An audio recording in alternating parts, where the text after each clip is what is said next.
My dear students, आज ଆମେ ଭିडिଓ ଦେଖିବା ଲାଇଫ ସାଇନ୍ସର କେତେଟା ଇମ୍ପୋର୍ଟାଣ୍ଟ କ୍ୱେଶ୍ଚିନ୍ MCQ ର। ଫାର୍ଷ୍ଟ କ୍ୱେଶ୍ଚିନ୍ ହେଲା କେଉଁ ପ୍ରକାର ଖାଦ୍ୟ ଶରୀରକୁ ଉଷୁମ ରଖିବାରେ ସାହାଯ୍ୟ କରେ? ଉତ୍ତର ହେଲା ସ୍ନେହସାର। ନେକ୍ସଟ କ୍ୱେଶ୍ଚିନ୍ କେଉଁଠି ଆଲୋକ ଶୋଷଣକାରୀ ଜୀବ ନିରହରିତ ଶୈବାଳ? ଉତ୍ତର ହେଲା ନିରହରିତ ଶୈବାଳ B। ନେକ୍ସଟ କ୍ୱେଶ୍ଚିନ୍ ଆଲୋକ ଅପେକ୍ଷାରେ କେଉଁଠି ଆଲୋକ ଶୋଷଣ ଶକ୍ତି ଗଠନ କରେ? ଉତ୍ତର ହେଲା ATP ପ୍ଲସ୍ NADPH।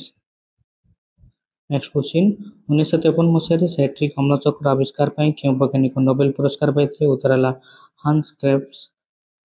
କେଉଁ ପ୍ରକ୍ରିୟା ଯୋଗୁଁ ପେଶୀରେ ବାକୁଳା ବା କ୍ରାମ୍ପ ହୋଇଥାଏ? ଉତ୍ତର ହେଲା ଲାକ୍ଟିକ ଅମ୍ଳ କିଣ୍ୱନ ଲାକ୍ଟିକ ଏସିଡ୍ ଫର୍ମେସନ୍। କେଉଁଟି ଏକ ଲସିକା ଅଙ୍ଗ? ଉତ୍ତର ହେଲା ଟନସିଲ୍। ନେକ୍ସଟ କ୍ୱେଶ୍ଚିନ୍ କେଉଁ ପ୍ରାଣୀରେ ଦ୍ୱୈତ ସଞ୍ଚାଳନ ହୁଏ? ଉତ୍ତର ହେଲା ମଣିଷ।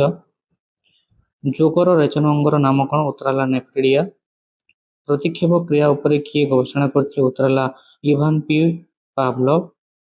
କେଉଁ ଫାଇଟୋହରମୋନ ବୃଦ୍ଧି ହ୍ରାସକ? ଉତ୍ତର ହେଲା ଏଥିଲିନ୍। ନେକ୍ସଟ କ୍ୱେଶ୍ଚିନ୍ ଦୃଷ୍ଟି ଏବଂ ଶ୍ରବଣ ସମ୍ବନ୍ଧୀୟ ପ୍ରତିକ୍ଷେପ କାହା ଦ୍ୱାରା ନିୟନ୍ତ୍ରିତ? ଉତ୍ତର ହେଲା ମଧ୍ୟ ମସ୍ତିଷ୍କ। ମୃତରେ କେଉଁ ହରମୋନର ଉପସ୍ଥିତି ଗର୍ଭଧାରଣକୁ ନିଶ୍ଚିତ କରେ? ଉତ୍ତର ହେଲା କୋରିଓନିକ୍ ଗୋନାଡୋଟ୍ରୋପି।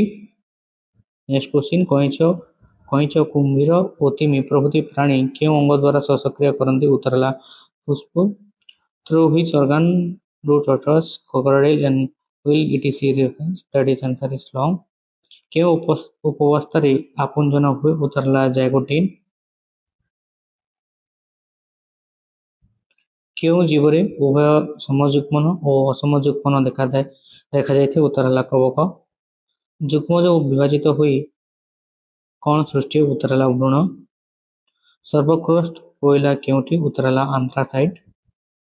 କେଉଁଠି ଏକ ନବୀକରଣ ଯୋଗ୍ୟ ଶକ୍ତିର ଉତ୍ସ? ଉତ୍ତର ହେଲା ପେଟ୍ରୋଲିୟମ। ସୁବର୍ଣ୍ଣ ମର୍କଟ କେଉଁ ଜାତିର ପ୍ରାଣୀ? ଉତ୍ତର ହେଲା ଲୁପ୍ତପ୍ରାୟ ଜାତି। କେଉଁଠି ଏକ ବୃହତ୍ ନଦୀବନ୍ଧ ଯୋଜନା ନୁହେଁ? ଉତ୍ତର ହେଲା ନରାଜ। କେଉଁଠି ଜୈବ ଅବନିମିତକ୍ଷମ? ଉତ୍ତର ହେଲା କାଠ। ପୃଥିବୀ ପୃଷ୍ଠରୁ ସୌରଶକ୍ତି ପ୍ରତିଫଳିତ ଓ ବିକିରିତ ହୋଇ ମହାକାଶକୁ ଫେରିଯିବାକୁ କ'ଣ କୁହାଯାଏ? ଉତ୍ତର ହେଲା ଆଲବେଡୋ। ଲିଣ୍ଡେମାନଙ୍କ ଅଧ୍ୟୟନ ଅନୁଯାୟୀ ମାଂସାଶୀ ସ୍ତର 2ରେ ଯଦି 0.1 କ୍ୟାଲୋରି ଶକ୍ତି ମିଳିଥାଏ ତେବେ ତୃଣଭୋଜୀ ସ୍ତରରେ ଶକ୍ତିର ପରିମାଣ କେତେ ହେବ? ଉତ୍ତର ହେଲା 10 କ୍ୟାଲୋରି। ଜୈବ ଶକ୍ତି କେଉଁ ପ୍ରଣାଳୀରେ ଜୈବ ପଦାର୍ଥକୁ ମିଳିନଥାଏ? ଉତ୍ତର ହେଲା ଅନ୍ତର୍ଧୂମ ପାତନ। 1979 ମସିହା ଠାରୁ ସବୁଜ ବଳୟ ସୃଷ୍ଟି ପାଇଁ କେଉଁ ସଂସ୍ଥା କାର୍ଯ୍ୟ କରୁଛି? ଉତ୍ତର ହେଲା କଳ୍ପବୃକ୍ଷ। Next question life science section B 2016ର ଫୁସଫୁସ ଶିରା ହୃତ୍ପିଣ୍ଡର କେଉଁ ଅଂଶ ସହ ସଂଯୁକ୍ତ? ଉତ୍ତର ହେଲା ବାମ ଅଳିନ୍ଦ। ପ୍ରତ୍ୟେକ ବ୍ୟକ୍ତିର ରକ୍ତବର୍ଗ ନିର୍ଦ୍ଦିଷ୍ଟ ତଥ୍ୟ କିଏ ପ୍ରଦାନ କରିଥିଲେ? ଏହି ତଥ୍ୟ କିଏ ପ୍ରଦାନ କରିଥିଲେ? ଉତ୍ତର ହେଲେ ଲାଇନଷ୍ଟାଇନର। କେଉଁଟି ସିନକୋନା ଗଛର ଉପକ୍ଷାର? ଉତ୍ତର ହେଲା କ୍ୱିନାଇନ୍। ନେକ୍ସଟ କ୍ୱେଶ୍ଚିନ୍ ଉକ୍ତି ଗୁଡ଼ିକୁ ପଢ଼ି ଠିକ ଉତ୍ତରଟିକୁ ସୂଚାଅ। ଅପସନ ଦେଇଥିଲା ଅକ୍ସିନ କାଣ୍ଡର ବୃଦ୍ଧିକୁ ପ୍ରଭାବିତ କରେ, ସାଇଟୋକିନ କୋଷ ବିଭାଜନର ହାର ହ୍ରାସ କରେ, ପାଚିଲା ଫଳ ଝଡ଼ିବାରେ ଏଥିଲିନ୍ ସାହାଯ୍ୟ କରେ। ଠିକ ଉତ୍ତର ହେଲା 1 ଆଉ 3 ଠିକ, 2 ନମ୍ବର ହେଲା ଭୁଲ। 30 କେଉଁଠି ଅଗ୍ର ମସ୍ତିଷ୍କର ଅଂଶ ନୁହେଁ? ଉତ୍ତର ହେଲା ଅନୁମସ୍ତିଷ୍କ। କେଉଁଠି କୋଷଝିଲ୍ଲିର ମୁଖ୍ୟ ଉପାଦାନ? ଉତ୍ତର ହେଲା ସ୍ନେହସାର। କେଉଁଠି ପିତ୍ତରସ କ୍ଷରଣ କରେ? ଉତ୍ତର ହେଲା ଯକୃତ। ଆମ ପାଟିରେ କେଉଁ ଯୋଡ଼ା ଲାଲ ଗ୍ରନ୍ଥି ଅଛି? ଉତ୍ତର ହେଲା 3। ଶ୍ୱାସନଳୀର ଦ୍ୱାରକୁ କ'ଣ କୁହାଯାଏ? ଉତ୍ତର ହେଲା ଗ୍ଲୋଟସ୍। ଶୀତ ସୁପ୍ତି ବେଳେ ବେଙ୍ଗ କାହା ଦ୍ୱାରା ଶ୍ୱାସକ୍ରିୟା କରିଥାଏ? ଉତ୍ତର ହେଲା ଚର୍ମ। କେଉଁଟି ସମଜାତ ଅଙ୍ଗ ନୁହେଁ? ଉତ୍ତର ହେଲା କଖାରୁ ଗଛ ଆକର୍ଷି ଓ କାଗଜ ଫୁଲ ଗଛର କଣ୍ଟା। ବିଶ୍ୱ ଏଡ୍ ଦିବସ କେବେ ପାଳନ କରାଯାଏ? ବିଶ୍ୱ ଏଡ୍ ଦିବସ ଡିସେମ୍ବର 1 ତାରିଖରେ ପାଳନ କରାଯାଏ। ଉତ୍ତର ହେଲା ଡି। କାହାର ଆପେଣ୍ଡିକ୍ସ ଏକ ଅବଶେଷାଙ୍ଗ? ଉତ୍ତର ହେଲା ମଣିଷ। କେଉଁ ଶକ୍ତିଟି ନବୀକରଣ ଯୋଗ୍ୟ ନୁହେଁ? ଉତ୍ତର ହେଲା କୋଇଲା। ପ୍ରାକୃତିକ ଗ୍ୟାସର ମୁଖ୍ୟ ଉପାଦାନ କ'ଣ? ଉତ୍ତର ହେଲା ମିଥେନ୍। କେଉଁ ପ୍ରକାର କୋଇଲାରୁ ଅଧିକ ଶକ୍ତି ମିଳିଥାଏ? ଉତ୍ତର ହେଲା ଆନ୍ଥ୍ରାସାଇଟ୍। କେଉଁଟି ଅପଘଟକ ନୁହେଁ? ଉତ୍ତର ହେଲା ଶୈବାଳ। ସବୁ ପ୍ରକାର ଦ୍ୱିତୀୟକ ଭକ୍ଷକକୁ କେଉଁ ଶ୍ରେଣୀଭୁକ୍ତ କରାଯାଏ? ଉତ୍ତର ହେଲା ମାଂସାଶୀ। नेक्स्ट क्वेश्चन कल्पवृक्ष कौन एक स्वेच्छासेवी संगठन भारत सरकार केउं मसीहारे जातीय जैव विविधता आईन प्रणयन करथिले उत्तर ହେଲା 2004 मसीहारे स्नायुकोशर केउंठारे एसिटिल कोलिन ର କ୍ଷରଣ ହୁଏ उत्तर ହେଲା आंसन ର शेष भाग केउंठी चलरेणु द्वारा वंशवृद्धि करे उत्तर ହେଲା penicillium option C next question केउं प्राणीर दुईटी शुक्राशय शरीर भितर थाए उत्तर ହେଲା हाथी भ्रूण कोशरे साधारणतः गुणसूत्र संख्या केते उत्तर ହେଲା 3n उक्ति गुड़िक पढ़ी ठीक उत्तरटी को सुझाओ तीनटी उक्ति दिखाई केश ओ फलिका थिबा फूलकु द्विलिंगी कुहासे समायन पर डिंबाशय वृद्धि पाई फल सृष्टि हुए डालिया गछर भूनिम्नस्थ कांडरू नूतन उद्भिद बाहर उत्तर है 1 और 2 ठीक 3 उक्ति है भूल डालिया गछर भूनिम्नस्थ कांडरू नूतन उद्भिद बाहर एटा भूल उक्ति